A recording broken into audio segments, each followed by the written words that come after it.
Hello प्यारे बच्चों, welcome to Saumya maths classroom. आपकी दीदी आपके लिए नया लेक्चर लेकर आ गई हैं। जैसे कि कल हमने प्रॉपर्टीज़ पढ़ी थी यूनियन और इंटरसेक्शन की, तो आज हम क्या पढ़ेंगे, अपनी नई एक्सरसाइज शुरू करेंगे। एक्सरसाइज है हमारी 1.4 और हमें देखना है कि हमें इसमें क्या क्या सीखना है।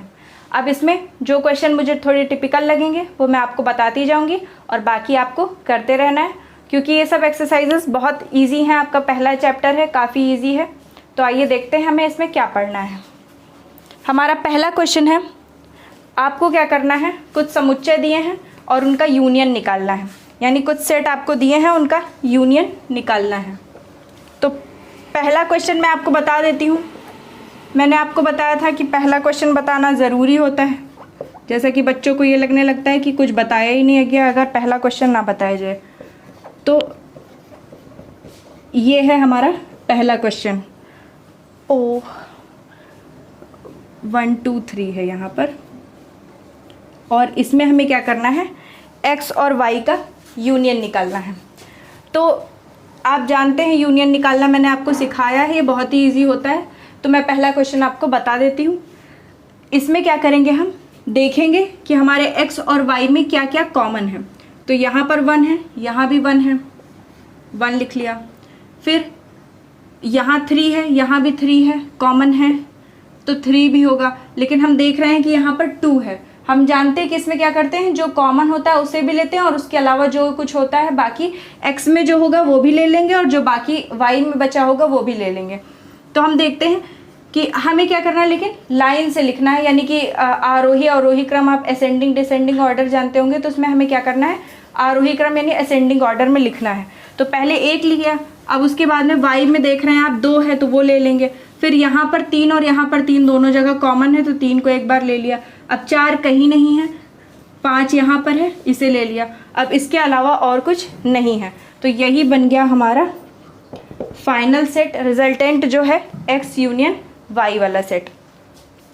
अब इसी तरह से आपको सेकेंड क्वेश्चन दिया है, जिसमें एक तरफ आपको A-E-I-O-U दिए हुए हैं वॉवेल्स और दूसरी तरफ केवल A-B-C दिया हुआ है।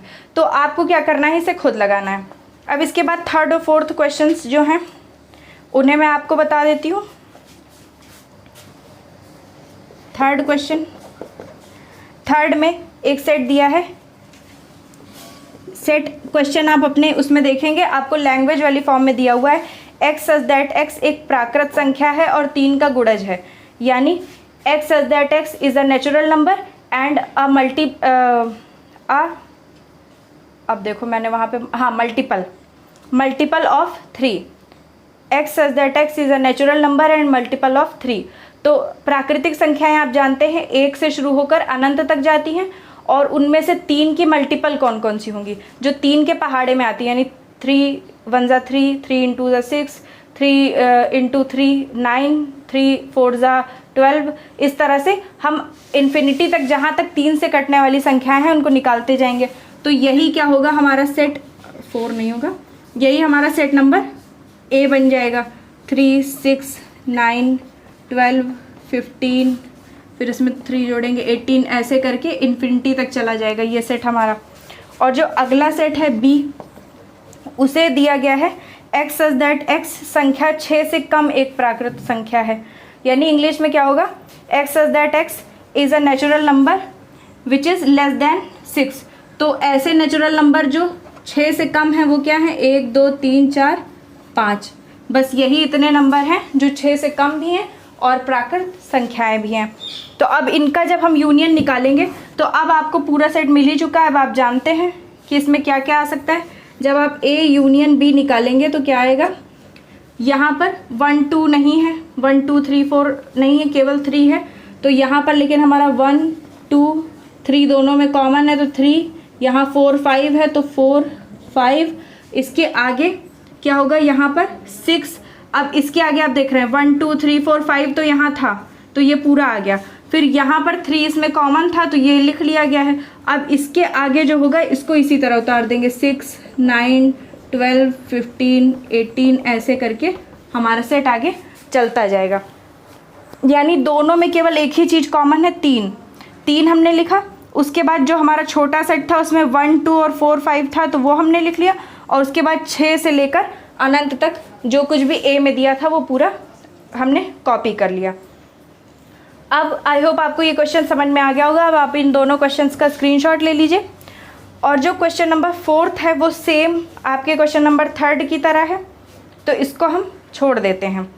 इसके बाद में कल की क्लास में अक्षिता ने पूछा था मुझसे कि जो 3rd नंबर वाली प्रॉपर्टी थी जिसमें हमने एक सेट को एक फाई के साथ उसका यूनियन निकाला था, उसमें उसको कन्फ्यूज़न थी। और लकीली आपका जो अगला क्वेश्चन है यानी क्वेश्चन नंबर 5 यानी क्वेश्चन नंबर 1 में जो आपके 5 पार्ट हैं उसमें जो 5वां पार्ट है उसमें भी हमें वही करना है, यानी एक सेट दिया है और एक तरफ फाई है और दोनों के बीच का यूनियन निकालना है। तो उसे उसमें कन्फ्यूज़न थी और ये यहाँ पर आ भी गया, तो मैं उसे बता देती हूँ। तो ये क्वेश्चन अक्षिता तुम्हारे लिए है, और मैं उम्मीद करती हूँ कि आप सब जल्दी से जल्दी और बच्चों को इसमें ऐड करेंगे ताकि हमारी जो फैमिली है वो बड़ी होती जाए। आप सब लोग कम से कम 5-6 बच्चों को ऐड करने की कोशिश कीजिए, और सबसे बताइए कि क्लासेस टोटली फ्री हैं। तो हम देखते हैं अपना क्वेश्चन नंबर 5 का 5th पार्ट। इसमें आपको एक सेट दिया है a इज इक्वल्स टू 1, 2, 3, ये आपका एक सेट है, और दूसरा सेट है B जो है एक नल सेट, यानी उसमें है केवल फाई। तो हमने जो प्रॉपर्टी बताई थी आपको यूनियन की और इंटरसेक्शन की, उसमें 3rd प्रॉपर्टी यही थी, और उसमें हमने बताया था कि फाई क्या होता है, यूनियन और इंटरसेक्शन यानी सेट थ्योरी में फाई आइडेंटिटी का काम करता है। आइडेंटिटी मतलब तत्समक अवयव। तत्समक अवयव मैंने बताया था वो अवयव होते हैं जिनको आप किसी भी जब सेट के साथ उनका यूनियन या इंटरसेक्शन लेते हैं तो हमें अपना वही सेट फिर से मिल जाता है। अब ये क्यों मिल जाता है ये देखते हैं, यानी वहाँ पर हम ऐसे भी लिख सकते हैं। अब इस जगह पर हम अपनी आइडेंटिटी इसी तरह लगा सकते हैं, चूँकि A union phi is equals to A, इसलिए का निशान इस तरह होता है। इसलिए क्या होगा, जब हम इसका 1 2 3 का यूनियन फाई से निकालेंगे तो हमें 1 2 3 मिल जाएगा। अब इसी तरह से आपकी आइडेंटिटी को आपको यूज़ करना है, क्योंकि आप देख रहे हैं यहाँ क्या है, हमको एक सेट दिया है। अब सेट में क्या चीज़ है इससे कोई मतलब नहीं, अगर हम उसका यूनियन फाई से निकालेंगे तो हमें फिर से ए मिल जाएगा। ये हमारी आइडेंटिटी है और हमें यही याद रखना है। हमें आइडेंटिटी का नाम पता हो या ना हो, वैसे हो तो बहुत अच्छी बात है ताकि कभी आपसे कोई पूछे तो आप बता सकें। तो ये आइडेंटिटी, और साथ में अगर आप यहाँ पर लिख दें तत्समक अवयव या इसी तरीके आप इंग्लिश में लिख सकते हैं आइडेंटिटी प्रॉपर्टी या आइडेंटिटी लॉ। ये जब आप लिख देंगे तो इसमें क्या होगा कि टीचर जो कॉपी आपका चेक कर रहा है वो समझ जाएगा कि बच्चे ने अच्छे से पढ़ा है कि ये आपकी आइडेंटिटी है। अगर आप किसी सेट का फाई के साथ यूनियन लेंगे तो हमें वही सेट मिल जाएगा। अब ऐसा क्यों होता है वो हम समझ लेते हैं। तो यहाँ पर आप ऐसे दिखा सकते हैं कि ये सेट है, सेट हमारा जो भी है उसका मान हमने रख दिया, बगल में फाई रख दिया, तो हल करने पे क्या होगा, ए फिर से आ जाएगा। अभी कैसे आ जाएगा हम ये समझते हैं, क्योंकि इस वाले सेट में हमारा 1 2 3 है और जो यूनियन में हमने फाई सेट लिया है उसमें कुछ भी नहीं होता है, वो खाली होता है। ठीक है, तो अब हमें यूनियन में हम जानते हैं कि क्या करते हैं, जो यहाँ और यहाँ कॉमन होता है उसे लेते हैं और उसके बाद जो बाकी बचता है इसमें और इसमें उसे लेते हैं। तो अगर हम देखें कि इसमें और इसमें कॉमन क्या है, तो क्योंकि यहाँ पर कुछ है ही नहीं तो कॉमन के तो कोई सवाल ही नहीं उठता, तो कुछ भी कॉमन नहीं है। अब उसके बाद जो ए में बचेगा उसे लिखना है, तो ए में बचा 1 2 3 और जो बी में बचा उसे लिखना है। तो अब बी में भी कुछ है ही नहीं तो कुछ लिखना ही नहीं है, तो बचा क्या, केवल 1 2 3 और यही सेट हमारा क्या है, ए है, यानी यही हमको क्वेश्चन में दिया था। तो इसका मतलब है जब हम नल सेट या एम्प्टी सेट या फाई सेट के साथ जब किसी सेट का हम यूनियन निकालते हैं तो हमें अपना सेट दोबारा वापस मिल जाता है। और अक्षिता यही आइडेंटिटी थी। और इसके अलावा इसी तरह जब हम इसका इंटरसेक्शन निकालते हैं, अगर मान लो तुम्हें इंटरसेक्शन ना समझ में आया हो, तो जब हम इन दोनों का इंटरसेक्शन निकालते हैं तो हमको फाई मिल जाता है। अब ऐसा क्यों होता है, इसी सेट का एग्जाम्पल ले लें। एक तरफ हमारा 1 2 3 है, इंटरसेक्शन निकालना है हमें एम्प्टी सेट यानी खाली सेट के साथ। अब हम जानते हैं कि इंटरसेक्शन में हम क्या करते हैं, जो चीज़ कॉमन होती है केवल उसको लेते हैं। तो अब हम जानते हैं कि इन दोनों में कोई चीज़ कॉमन है ही नहीं, तो इसका मतलब जो हमारा सेट है वो भी क्या होगा, खाली होगा। और खाली है तो इसका मतलब क्या है, ये फाई सेट है। तो इसलिए जब दोनों का इंटरसेक्शन निकाला जाता है तो फाई आता है, और जब दोनों का यूनियन निकाला जाता है तो ए आ जाता है। तो इतना हो गया इंटरसेक्शन की प्रॉपर्टी, और ऊपर हो गई आपकी जो वो है, ठीक है, जो आपकी यूनियन की प्रॉपर्टी है। अब आप इसका स्क्रीनशॉट ले लीजिए। अब इसके बाद हम चलते हैं अपने क्वेश्चन नंबर 2 पर। 2 नंबर क्वेश्चन आपका कहता है, माना कि a बराबर आपको एक सेट दिया है, b बराबर एक सेट दिया है। तो आपको इसमें 2 चीज़ें बतानी है। पहला कि क्या जो सेट a है वो b का एक उपसमुच्चय है। उपसमुच्चय मतलब मैंने बताया था सबसेट उसे कहते हैं। क्या a b का सबसेट है, और दूसरा क्या करना है, a यूनियन b निकालना है हमें, ठीक है। तो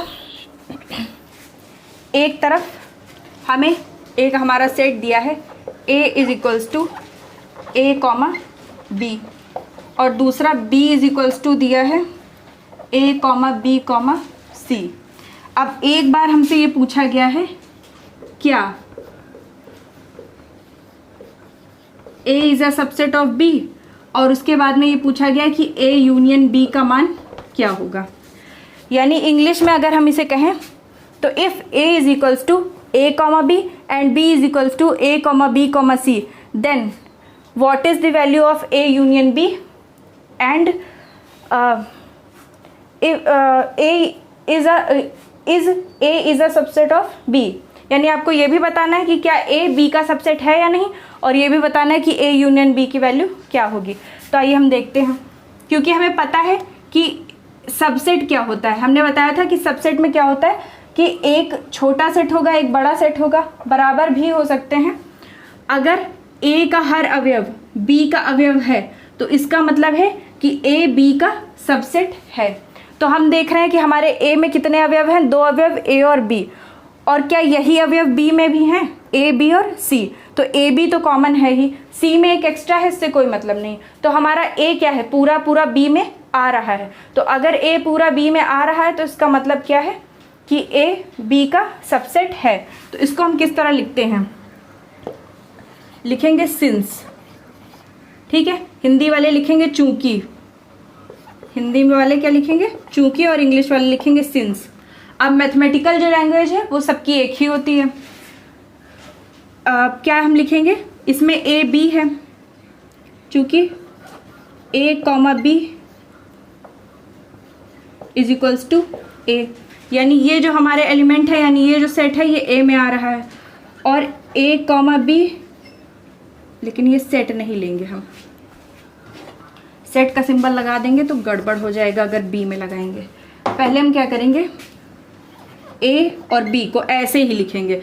अगर ये सिंबल लगा दिया ऐसे, मतलब करली ब्रैकेट लगा दिया, तो वो सेट बन जाएगा। आपको सेट नहीं बनाना है, एलिमेंट लिखना है। Element a comma element b belongs to a। हमने बताया था कि इसे बिलोंग्स टू कहा जाता है। बिलोंग्स टू मतलब ये इसके अवयव हैं, यानी a और b कैपिटल A के अवयव हैं। इसके साथ ही a comma b capital B के भी अवयव हैं। तो अगर a b a के भी अवयव हैं और a b के भी अवयव हैं, तो इसका मतलब क्या है, इन दोनों का मतलब क्या है, a is a subset of b। क्योंकि यहाँ क्या हो रहा है, इसका मतलब, और यहाँ पर a b के साथ c भी लगा लीजिए, ठीक है। a b के साथ c भी लग गया, यानी a b a में है और a b c b में है। तो इसका मतलब चूंकि a b a में भी है और b में भी है, तो इसका मतलब a क्या है, b का सबसेट है। तो ये तो हो गया आंसर। ये पूछा गया था कि क्या a is a subset of b, तो आप लिख सकते हैं yes a is a subset of b। अब उसके बाद आपको निकालना है a यूनियन b। तो चूंकि a की जगह पर हमारे पास क्या है, a कॉमा b है, और बीच में हम यूनियन लगाएंगे, और b की जगह हमारे पास क्या है, a comma b comma c है, और बीच में यूनियन लगा है। अब आप जानते हैं जब यूनियन निकाला जाता है तो क्या होता है, यूनियन सॉल्व करते समय इन दोनों में जो कॉमन है उसे हम लेंगे a कॉमा b को, और बाकी जो बच गया तो a b तो हो ही गया, अब बाकी बचा केवल c। तो आपने देखा कि जब एक सेट किसी दूसरे सेट का सबसेट होता है, एक सेट दूसरे सेट का सबसेट होता है, तो दोनों का यूनियन निकालने पर जो बड़ा वाला सेट होता है वही उत्तर में मिल जाता है।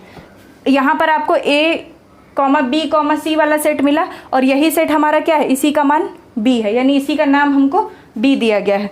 तो जब एक सेट दूसरे सेट का सबसेट होता है तो दोनों का यूनियन निकालने पर हमें बड़ा वाला सेट मिल जाता है। अब यही क्वेश्चन आपका क्वेश्चन नंबर 4 है। इसमें आपसे थर्ड है, क्योंकि ये सेकंड था, थर्ड है। थर्ड में आपसे यही चीज़ पूछी गई है, यदि A और B दो ऐसे समुच्चय हैं कि A is a subset of B, तो A यूनियन B क्या है। ठीक है, तो यानी ये समझ लीजिए कि सेकंड और थर्ड क्वेश्चन क्या है, एक है। पहला सेकंड में हमें वही कंडीशन दे दी गई है और आपको उत्तर निकालने को पूछा गया है। आपसे ये नहीं पूछा गया कि इसका नाम, अब यहाँ पे आपको केवल A, B, C यानी ये सेट लिखना है, यहाँ पर इसका नाम B नहीं दिखाना है। लेकिन अगले में पूछा गया आपसे कि अगर A, B कोई इस तरह से समुच्चय हम सेट करें कि A क्या हो, B का सबसेट हो, तो जब हम A यूनियन B निकालेंगे तो उत्तर में क्या आएगा, तो उत्तर में हमें क्या मिल जाएगा, हमको हमारा बड़ा वाला सेट मिल जाएगा। और आप इसमें एग्जाम्पल दे करके, यही क्वेश्चन नंबर सेकंड आप एग्जाम्पल दे सकते हैं। अब जैसे यहाँ पर आपने चूंकि लिखा है, क्योंकि आपको क्या है, यहाँ पर प्रश्न में पहले से ये सेट दिए हुए थे, लेकिन वहाँ पर सेट नहीं दिए गए हैं। वहाँ पर आपको केवल आपसे ये कहा गया है कि अगर ऐसा हो तो आप क्या कर सकते हैं, यहाँ जो चूंकि आपने लिखा है उसकी जगह आप माना लिख सकते हैं, यानी let A, B belongs to A, यानी एक ऐसा सेट है जिसमें A और B आ रहे हैं, और A, B, C belongs to B, यानी B एक ऐसा सेट है जिसमें 3 एलिमेंट है, A, B और C। तो इसका मतलब क्या है कि A B में आ रहा है, यानी A का हर अवयव B का अवयव है। तो इसका मतलब क्या हो गया कि A is a subset of B। अब हम अगर इनका यूनियन निकालेंगे तो हम देखेंगे कि हमको उत्तर में बड़ा वाला सेट मिल जाएगा। तो हम क्या बता सकते हैं, इतना लिखने के बाद यहाँ लिख सकते हैं, इसलिए A union B is equals to B, और इस तरह से आंसर लिख सकते हैं। तो क्वेश्चन नंबर सेकेंड के ही जैसा सेम टू सेम आपका क्वेश्चन नंबर थर्ड है। आई होप आपको ये दोनों क्वेश्चन समझ में आ गए होंगे।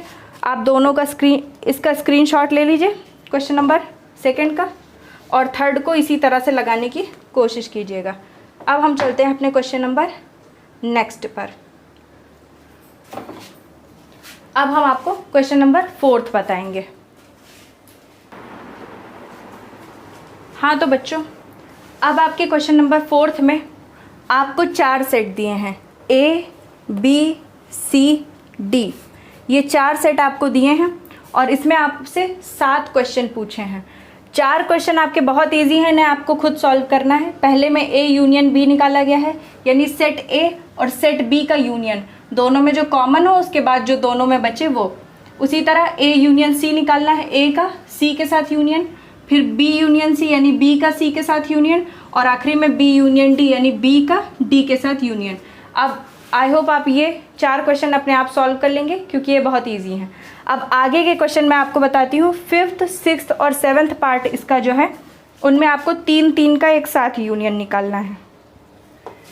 तो कल मैंने आपको ये प्रॉपर्टी बताई थी कि अगर हमें किन्हीं 3 सेट का यूनियन निकालना हो साथ में, तो आप क्या कर सकते हैं, किन्हीं 2 का यूनियन निकाल कर तीसरे के साथ उसका यूनियन निकाल सकते हैं। चाहे आप पहले आखिरी का निकाल कर दूसरे के साथ निकाल लें, या पहले दूसरे का निकाल कर आखिरी के साथ निकाल लें, जैसे भी आपको आसानी हो। अब आपको जैसे कि यहाँ पर जब हम सॉल्व करेंगे तो यहाँ से हमको A यूनियन B का मान मिल जाएगा, और उसके बाद हम C के साथ यूनियन निकाल देंगे। यहाँ भी आपको A यूनियन B यहाँ से मिल जाएगा, इसी के साथ आप D का यूनियन निकाल दीजिएगा। यहाँ पर आपको B यूनियन C का मान मिल जाएगा, और उसके बाद में आप D के साथ यूनियन निकाल दीजिएगा। लेकिन आपको ये अपने आप सॉल्व करना है, मैं आपको इतना बता देती हूँ। और इनमें भी आपका A यूनियन B दोनों जगह, और यहाँ पर B यूनियन C ये तो आ ही जाएगा। तो हम पहले क्या करते हैं, अपना क्वेश्चन नंबर 5 सॉल्व करते हैं। ठीक है, आई होप आपको दिख रहा होगा यहाँ पर। तो इसको सॉल्व करने के लिए हमें क्या चाहिए, पहले हमें A यूनियन B निकालना होगा। तो A हमारा क्या है, 1, 2, 3, 4, और उसका यूनियन हमें चाहिए B के साथ, यानी 3, 4, 5, 6। ठीक है, अब इन दोनों का जब हम यूनियन निकालेंगे तो क्या आएगा, हम जानते हैं कि इसमें 3 और 4 और इसमें भी 3 और 4, ये 2 चीज़ें हमारे पास कॉमन हैं और उसके अलावा बाकी सब चीज़ें एक्स्ट्रा हैं। तो 1, 2 यहाँ से लिख लिया, फिर 3, 4 कॉमन है और फिर 5, 6 पीछे वाले में एक्स्ट्रा है तो इसको लिख लिया। इतना हो गया हमारा A यूनियन B। अब आप यही आपका इसमें आंसर आना चाहिए, यही चीज़ समझ लीजिए। एक क्वेश्चन तो मैंने आपको बता ही दिया, मतलब ना चाहते हुए भी मैंने आपको एक क्वेश्चन बता दिया। अब इसमें जब हम A यूनियन B अपना निकाल चुके, अब इसी का हम C के साथ यूनियन निकाल देंगे। तो A यूनियन B की हमारी वैल्यू क्या आई है 1, 2, 3, 4, 5, 6। अब इसी का यूनियन हमें निकालना किससे है, C के साथ। तो C में है 5, 6, 7, 8। अब आप देख रहे हैं कि केवल 5 और 6 ही दोनों सेट में कॉमन है, इसके अलावा 1, 2, 3, 4 यहाँ पर है और 7, 8 यहाँ पर है, ये बच जाएगा। तो 1, 2, 3, 4 इतना भी आ जाएगा। 5, 6 दोनों में से कॉमन है, उसे लिख लेंगे और 7, 8 पीछे वाले में एक्स्ट्रा है, उसे लिख लेंगे। तो ये आपका पहला आंसर आ गया है। ये आपका आंसर क्या आया है 5th नंबर का, यानी A union B union C, ये वाला जो है ये आंसर आपका आया है। अब आप इसे नोट कर लीजिए या फिर इसका स्क्रीनशॉट ले लीजिए।